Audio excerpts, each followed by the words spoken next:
Today's guest is Brittany Wren, who is a content marketing consultant and the owner of Stingray Writing. She has extensive experience in the content marketing industry, from freelance writing to in-house at agency experience. And she started in the content marketing industry in 2015.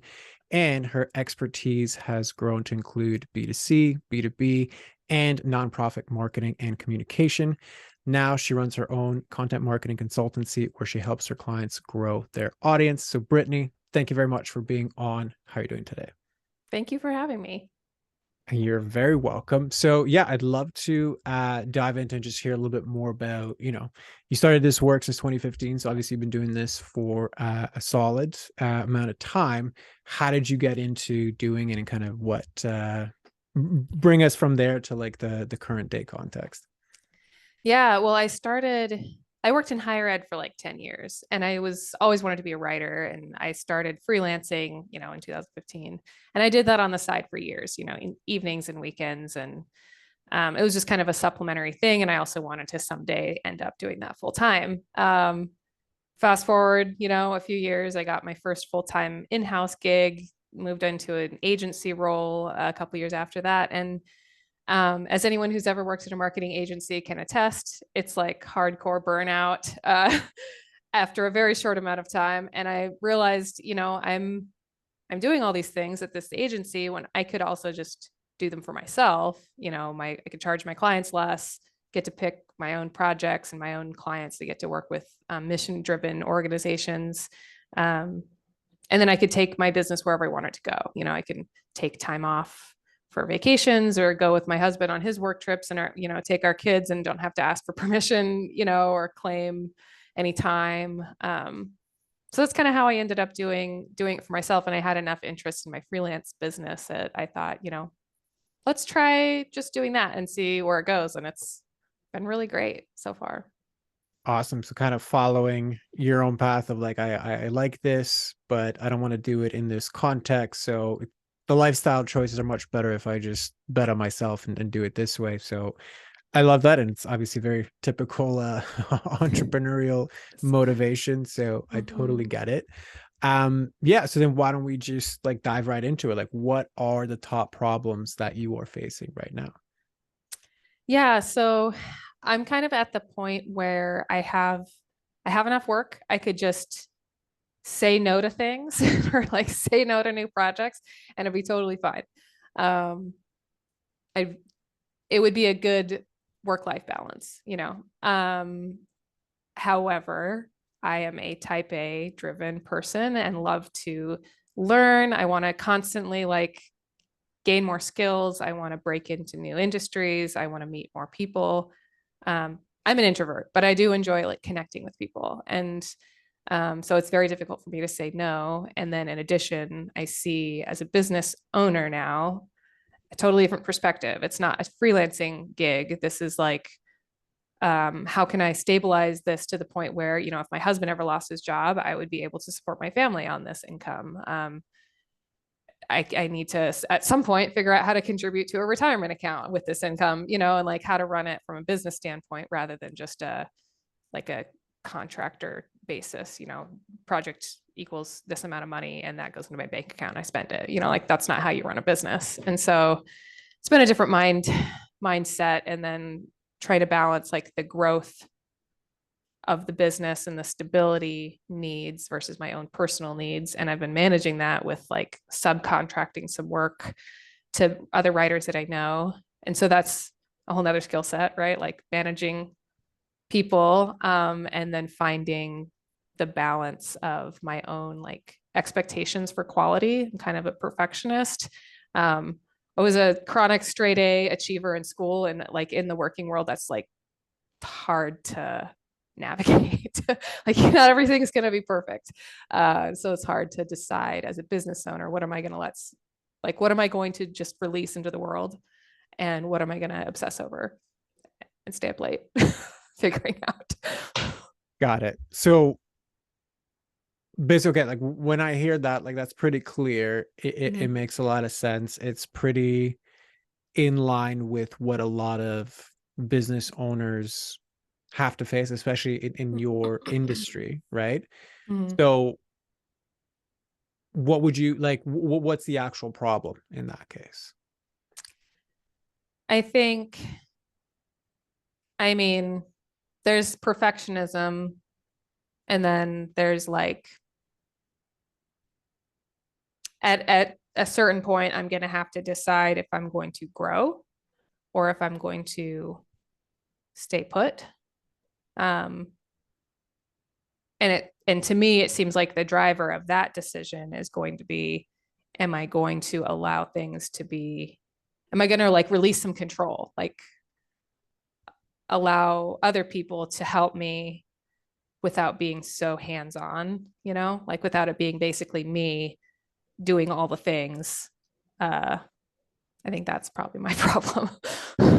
Okay, perfect. So I guess whatever reflect back to you, then there's Yeah. this additional layer of, okay, well, one consideration, both personal and strategic, is whether I grow or Mm-hmm. I stay at the level that I'm at, Mm-hmm. right? Then there is the consideration of, well, I got into this partly for the lifestyle aspect. So if I were to grow, then I would need to outsource. So now there's patterns of control, and then there's patterns of perfectionism and what that means about me to like release it there. Okay. Mm-hmm. So I can see those as being friction points in navigating what you need to navigate in your business right now. And I'm just going to, I know it might be annoying, but I'm going to throw the same question back at you. Like, Okay. okay, that's cool. So what's the actual problem? Like, what do you feel like you need support on? Um,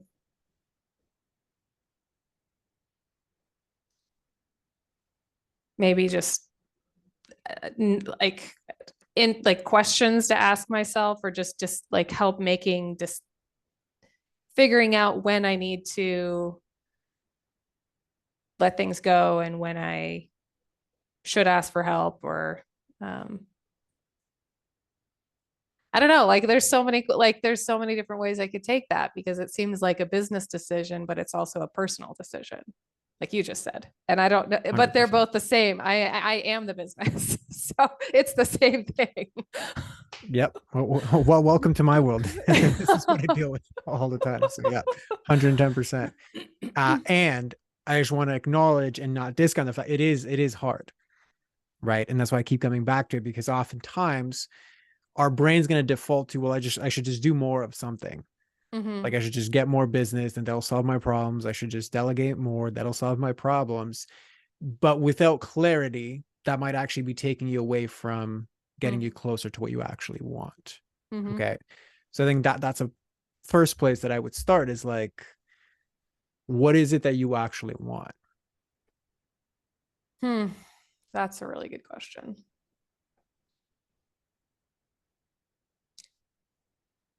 I want a lot of things. I think when I started this business,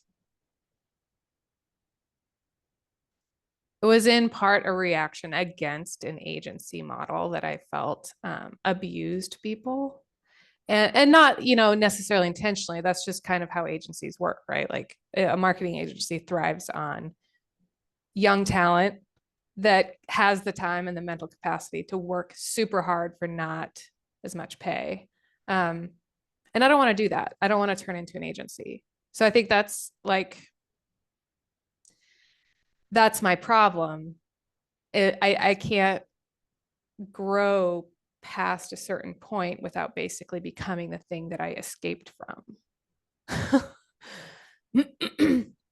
But I still need to stabilize, like I don't want to be the traditional like feast or famine freelancer, like I have kids, I have a life, I have a mortgage, like I need to be stable. Um, and I think that I am right now, but I still need to like I need to assure that, like sure that up. And what does that look like? Like the best thing that I can come up with is like saving, like business savings. But that isn't like money in the bank to me, is more like people's trust and their faith that I'm going to give them the very best, that I can, and that I know what I'm talking about. So when I deliver a piece of content to someone, they know it's original and, blah, blah, blah, like all the things that I do in my business. And so far that's been working. It's just when people ask me or tell me like, hey, I referred you to so-and-so customer, and I'm like, great. Like I'll send them a proposal, and sometimes, I sign on a new client, and then I'm like, oh crap, like now I have to do all this extra work. So now I have to find like backfill either by outsourcing my own tasks, like we hired a house cleaner because I can no longer do that. Someone like we're paying someone to mow our lawn because we don't have, like I don't have time. My husband does not have time. So it's like we just have to continually like bits and pieces like outsource things. And I don't know, I'm gonna reach a point where I have to either turn into something that I don't like, or just live with a certain amount of risk, and just be okay with that. I mean, I don't know what other business model there is. Is there another business model? I mean, like I said, this is your world, so like I wouldn't really want to dive into what the business Yes. model is. What I would reflect back to you though is like everything you just shared is great awareness of things you don't actually want. Mm-hmm. Like I don't want to turn into a Mm. typical agency. I don't want feast and famine. I am doing certain things to like offload whatever I need to offload as far as like mowing the lawn and housekeeping, whatever. Mm-hmm. But it's not really clear on like what is it that you actually do want. Okay. Yeah, you're right. I did not answer that question. Um, well, I mean, pretty transparently, I want to be the best. I want to be the best in what I do. I want respect professionally, um, in the industry. I want people to love what I provide for them. I want to help people. Like those are I mean, that's why I'm doing what I'm doing. That um, I want to make award-winning content for people. um, or if not the content itself, I want to put together a plan that's going to be award-winning. Not Okay. necessarily because I want to sit up in a ceremony and get a trophy. I just want to know that I was the best at something.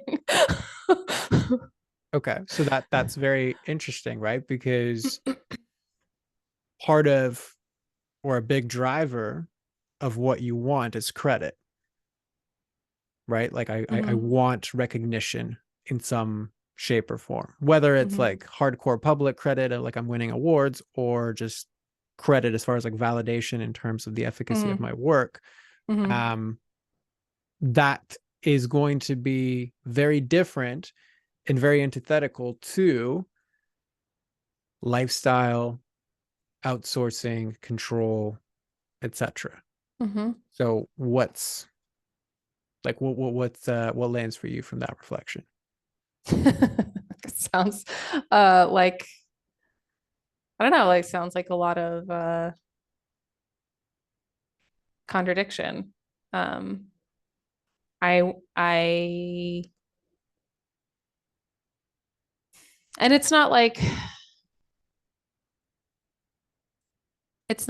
and here I am self-editing on your before I speak, I am going to make sure that it is right. Um, Nothing says perfectionism like that admission. You know what I mean? like a big pause, like a big drawn out pause. Um, yeah, when you say recognition, it's interesting because I spent years as a freelancer not having any sort of a byline. Like I was a ghostwriter for years and still am, but it's just a different level. Like I'm getting paid better now, and so that kind of cancels that out for me. Um, but I don't need people to necessarily like I don't need like well, it is recognition. I guess I just don't like that word. It just makes me feel externally motivated, which is probably true. Well, is But there a better word that you do prefer? Like that was my no, interpretation of it, but no, you're it's fine. okay, got it. Um, it's hard because I want to be the best uh, at what I do, but you can't do that unless you, at least in my industry, I would have to sign a couple of really big clients for a year-long contract, and then do that again every year, or hope that they stay on. And I, at the same time as I want to like be the best at what I do, I also have incredible like fear of failure, and like, what if that doesn't happen? Like, what if I can't sign those big clients? So then I would fail. Like, even if I produce the best for them, then I would fail my family. Does Okay. that make sense? So like either way, it's like you're, you know, I'm basically sacrificing my own personal well-being to make neither of those failures happen. So I'm trying to be the best and still do all the things so that I can do the best work, but still like have enough work that I don't, you know, need to worry about money or need to be afraid that my business is gonna like fail. Okay. So kind of sounds like the lens is set up so that you're in a lose-lose situation. Sure. Yeah. Uh-huh. Got it. So Mm-hmm. what is coming up for you? Like, how do you feel when I reflect that back to you? Well, I'm really starting to question my career choice. Okay. So it's pretty interesting that, like, so I ask you, okay, how do you feel about that? And you can see that the lens itself is one that maybe isn't the most useful. Mm-hmm. And then your brain goes to an extreme right away of like, well, I should probably just quit and like do something different. Like, this is clearly not for me. Mm-hmm. Right. And even your lens is also pretty extreme. Like, if I sign these clients, then I'm going to probably fail. So it's better if I don't sign them. But if I do like try and sign them, then I'm probably failing my family. It's like everything is a disaster in the extremes. There's not a lot of room for the middle ground. So Mm-hmm. what lands for you there? Yeah, that sounds about right. I uh I have a tendency towards kind of catastrophic thinking. So that makes Okay, that tracks. Yeah. got it. So if we now rewind a little bit, right? So there is Mm-hmm. this pattern of catastrophizing and going to the extremes. Mm-hmm. Okay. And there's these conflicting values as far as, okay, well, I want this recognition, but I feel like that's going to go against my like family values. Mm-hmm. So what do you think is driving that?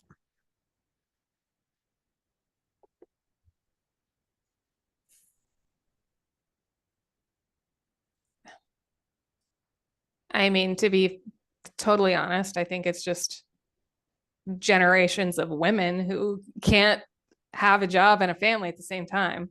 So whether or not I was a business owner, it's just that now I'm the person making that decision, you know? It's not like my boss is out there telling me I have to do this work. It's me. I'm the one. Yeah, you become that boss, right? And Yeah. I agree with you that there is a lot of societal and passed down pressures of all of those narrative and what it means to go one way or what it means to go another way. Mm-hmm. We can't escape that those are going to impact the lenses and the choices that we Mm-hmm. make. So really then the only flip side is if you can't control that, the only part that you do control is, okay, well, what do you bring to it? Mm-hmm. Right? What does that mean about you? So if we break that down, okay, the I need to be the best. Mm-hmm. Okay. If you weren't the best, then fill in the blank. I mean, sitting in front of you right now, I see the very obvious answer is the world is not going to end and it will be fine. We'll still have clients. Well, that's the We'll logical still answer, have a job. right? Well, what Yeah. what's the real answer? Yeah. What's the emotional answer there? Yeah, well, the emotional answer is if I'm not the best, what's to stop my clients from leaving and going to someone else who maybe has a better price, or delivers work they really like, or like better.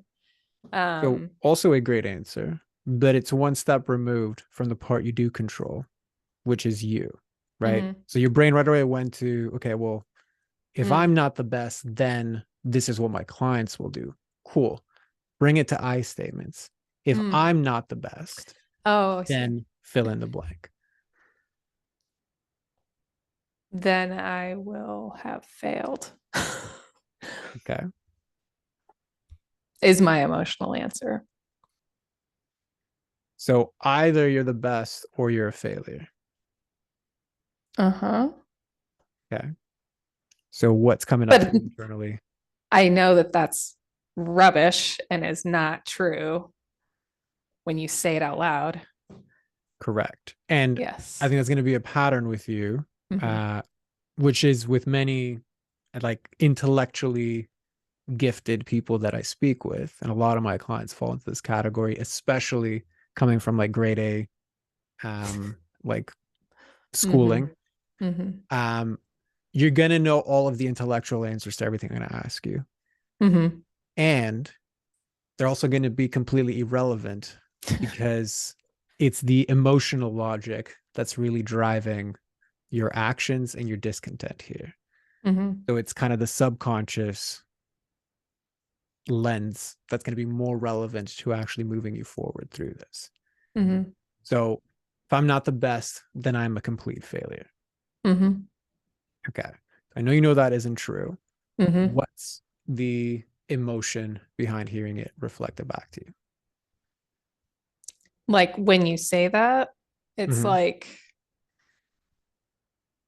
because when you say it out loud, I know that that's not true. So it's kind of like relief coupled with discouragement because I know that that's how I think. So it's like I'm thinking this thing that is not true and it's driving all of these other actions or interactions. Yeah. Mhm. And it seems like it's setting a very unrealistic standard, Mhm. right? Because you Mhm. can't be the best at everything. Mhm. And how could you possibly delegate to people if you have to be the best? Otherwise, you're failing. As soon as you delegate it to somebody who's training, it's not the Mhm. best anymore. So you're right away a failure. Mhm. And if you do those things and it's not the best, but you gain time back with your family, you're still a failure. Mhm. So what comes up when that reflection? Um, like I need to let some things go and have like more of a grayscale Okay. as my barometer of success. Okay. Whenever I think about school, I always have like this huge, just sense of regret because I wish that I hadn't gotten straight A's, like I would have lived. And do you see similarities in that pattern with what's happening with you right now? Yeah. Yeah, there is. And it's challenging because it's like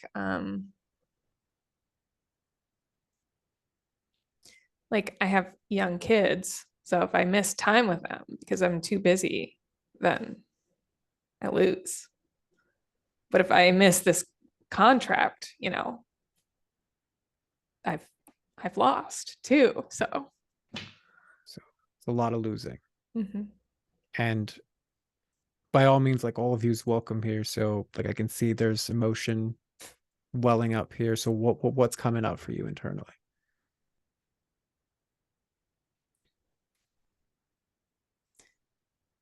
I don't know. Um, Overwhelming. I feel overwhelmed. Mm-hmm. Anything else?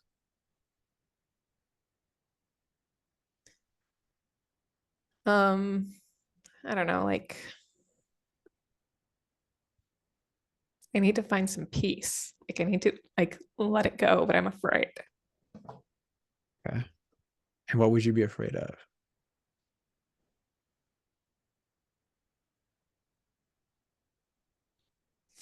Mm,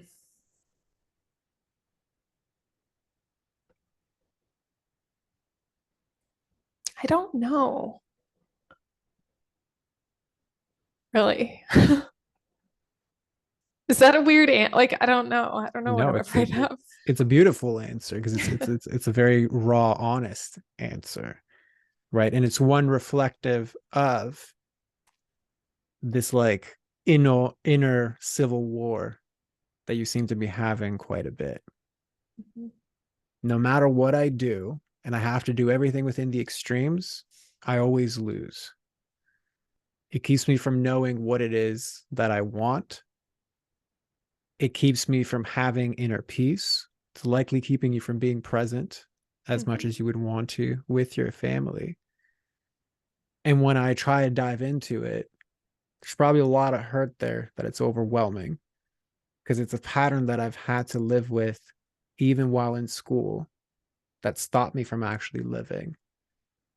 Of course, you're going to be afraid to let something go. Mhm. But to let something go, you have to look at it to know what it is you're actually releasing. Mhm. And a lot of the blocks that you experience, that they're not really going to want to go there with you. Mhm. So what comes up when I reflect that back?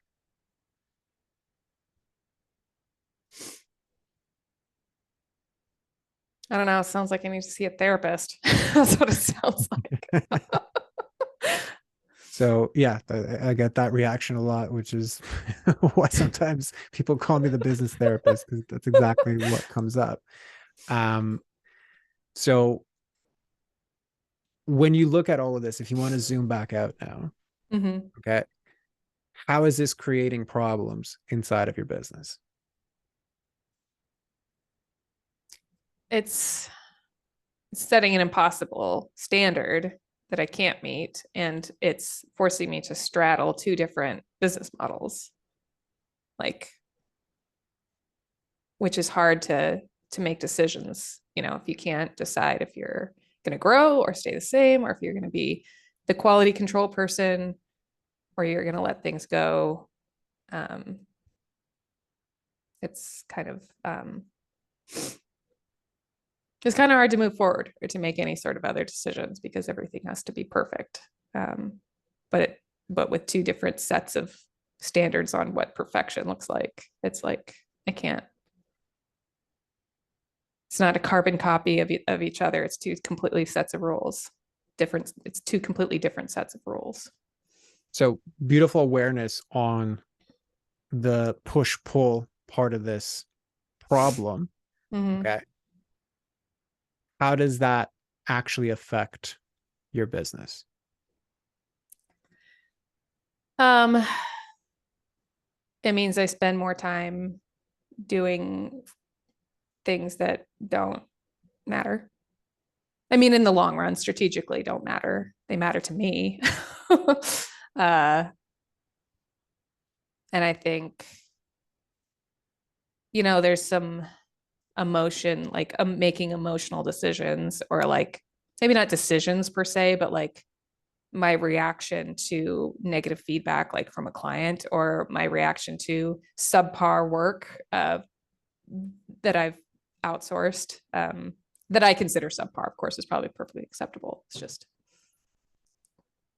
at the wrong moment can be difficult to and then that affects my relationships with those people too. Like it would affect my relationship with my client, would affect my relationship with my subcontractors, and then that would carry forward into any future business dealings with those people. Okay. So that's kind of like the ripple effect of Uh-huh. the perfectionism, Mm-hmm. right?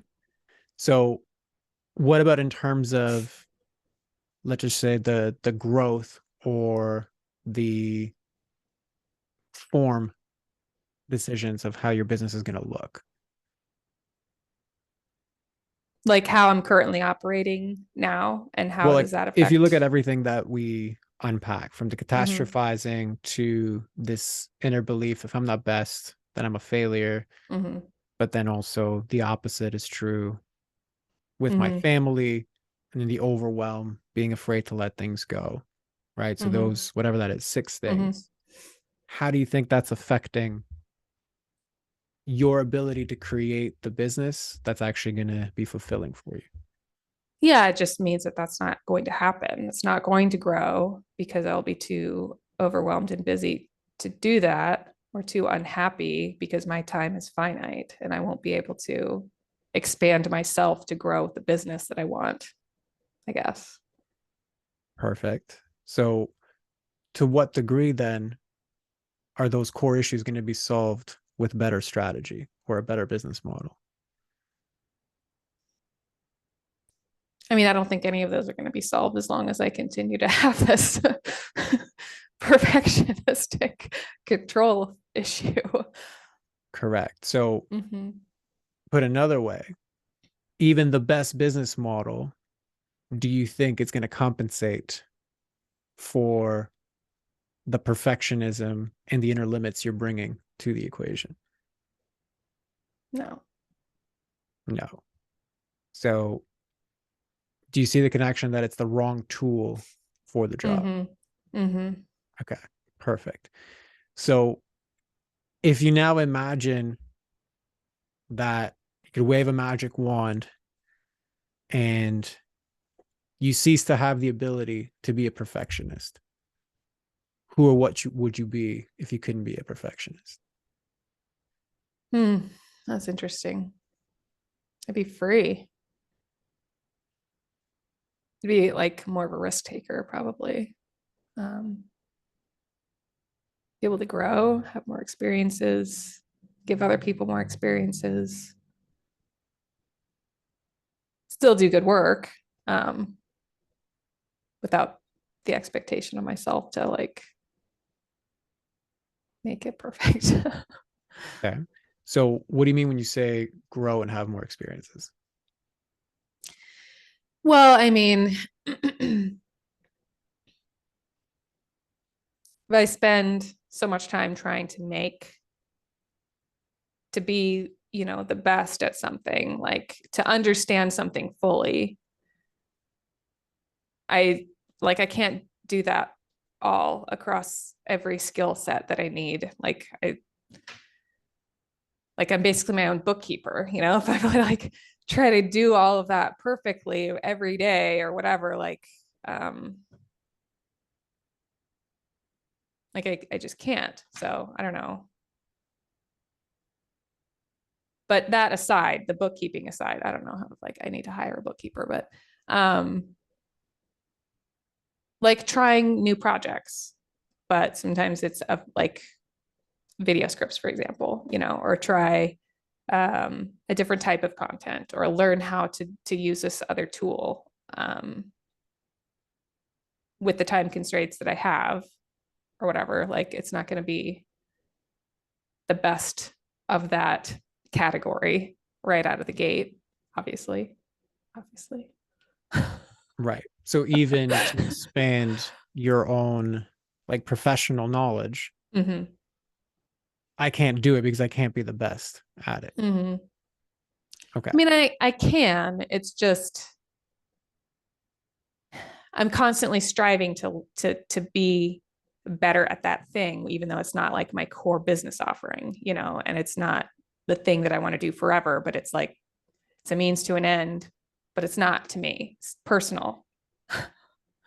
Okay. So if So, I can separate that, I think I would be able to learn more and do more okay. So and have more basically, fun doing it, hopefully. okay, I was gonna get it. The enjoyment would be brought back. Like I don't have to do this to learn so that I can move forward. I can actually like Mm-hmm. learn something to also enjoy Mm-hmm. learning it. Mm-hmm. Yeah. Okay. So more free, I'd be a risk taker, be able to grow and have more experiences. I would be able to enjoy those experiences. Mm-hmm. Anything else?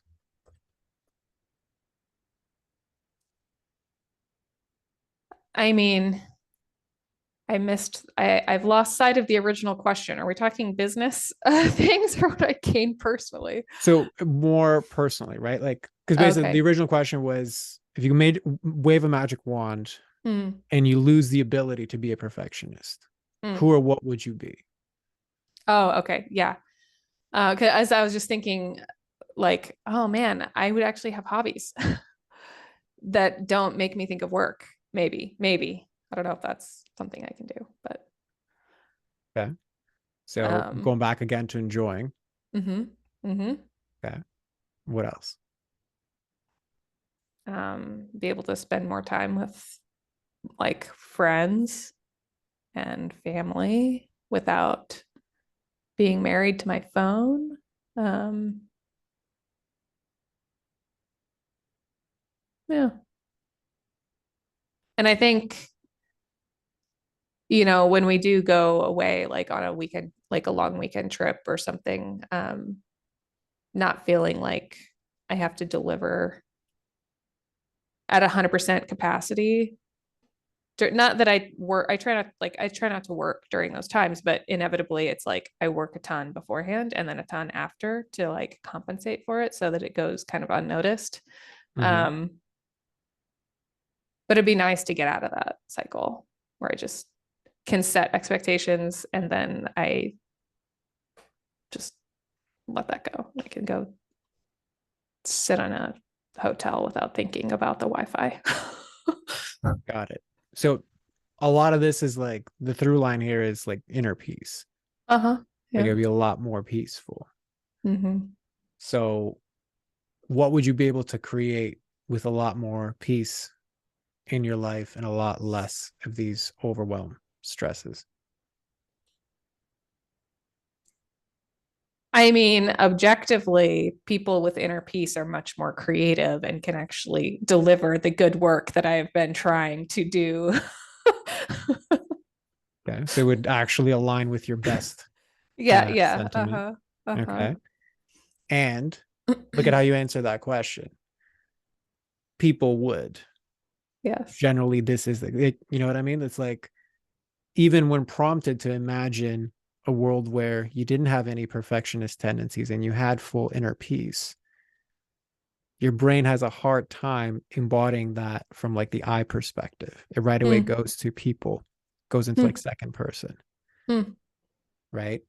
So if you bring it back to yourself, what would you yourself as Brittany create without perfectionism and with more inner peace? I would create my best work and I would be happy.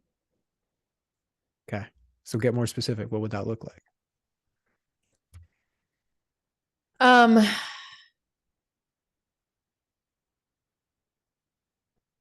don't know. I'm just have like a bunch of cascading thoughts right now.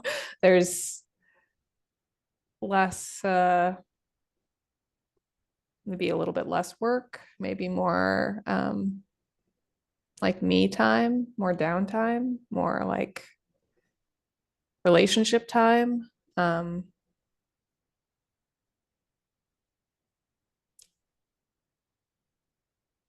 more intentional presence, I guess.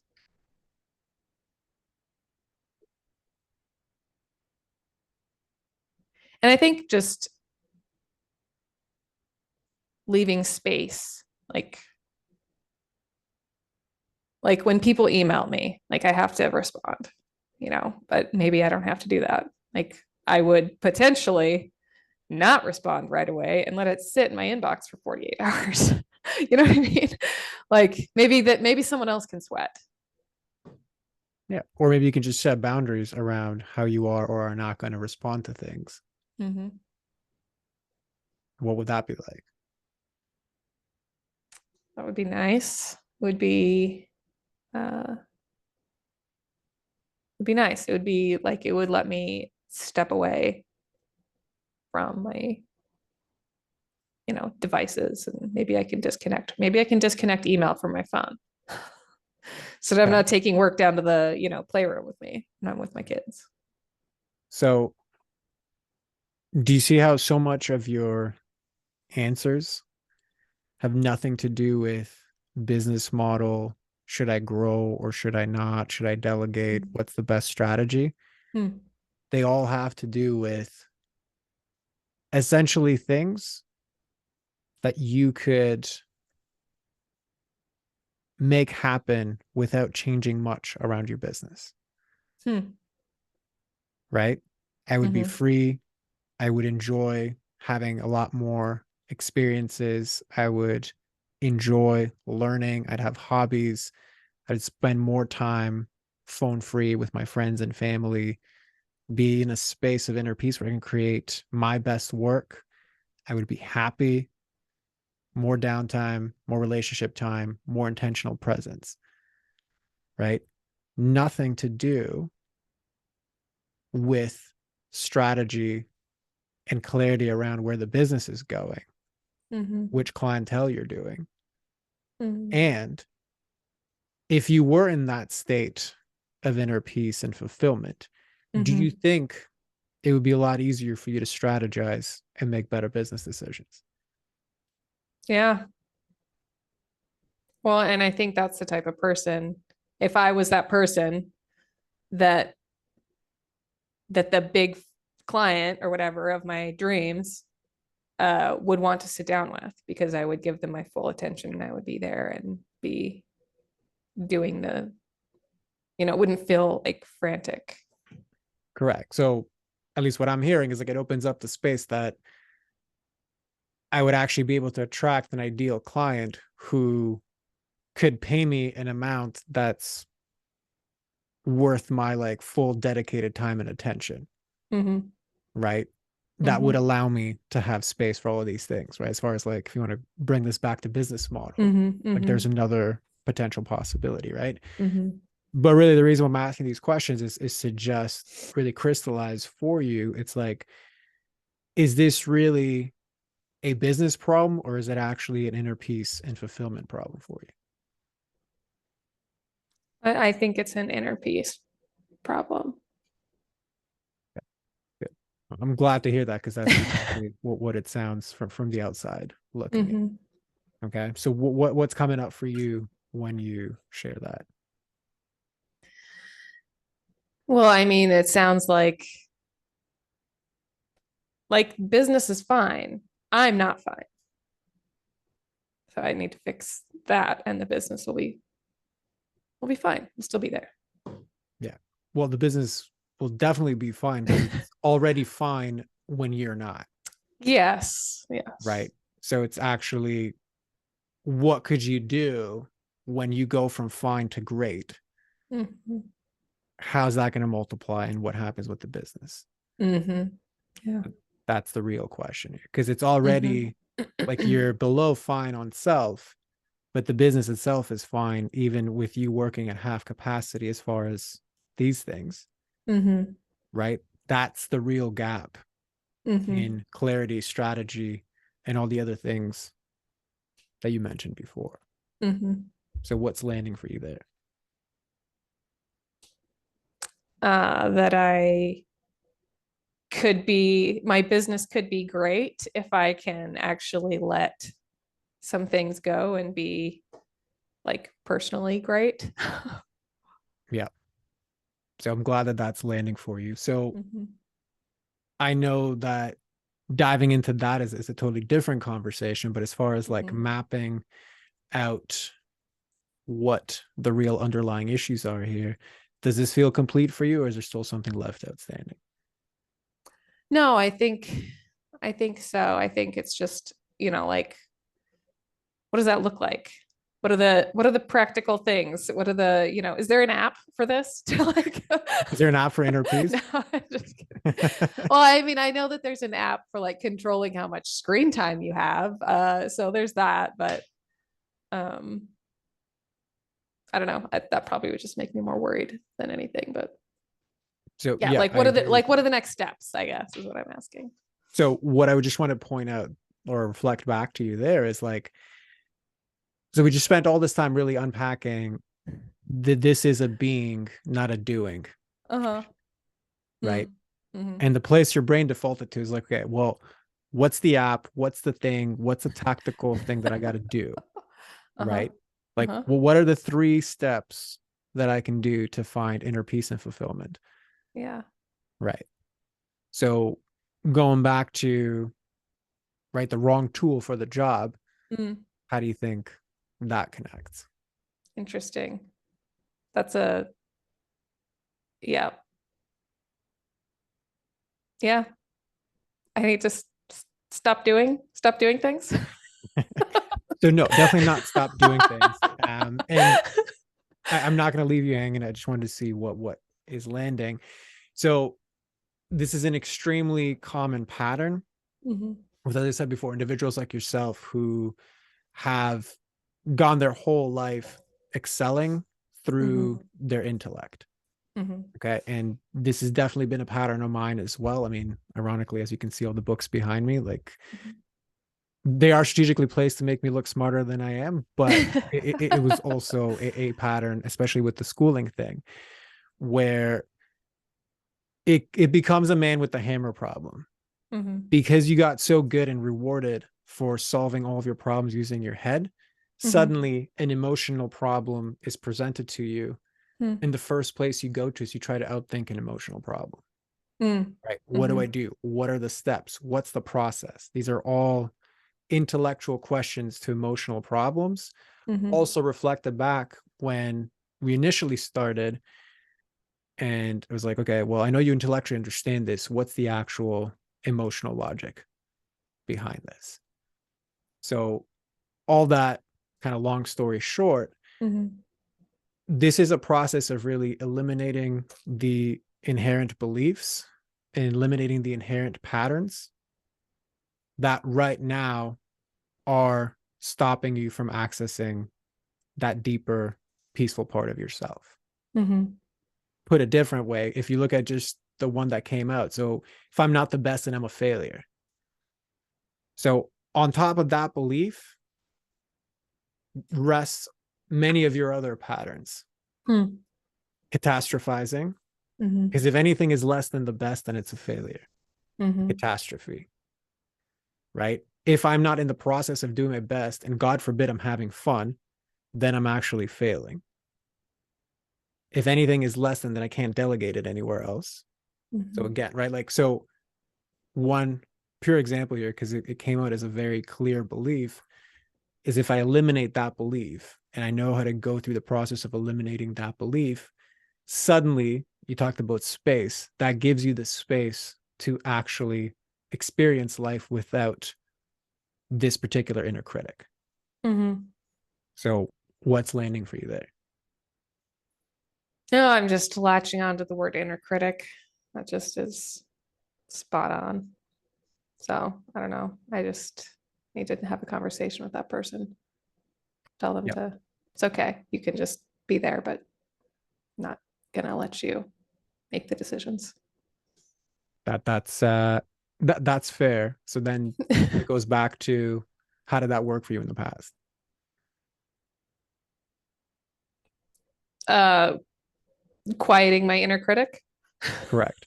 I don't know. Has that happened in the past?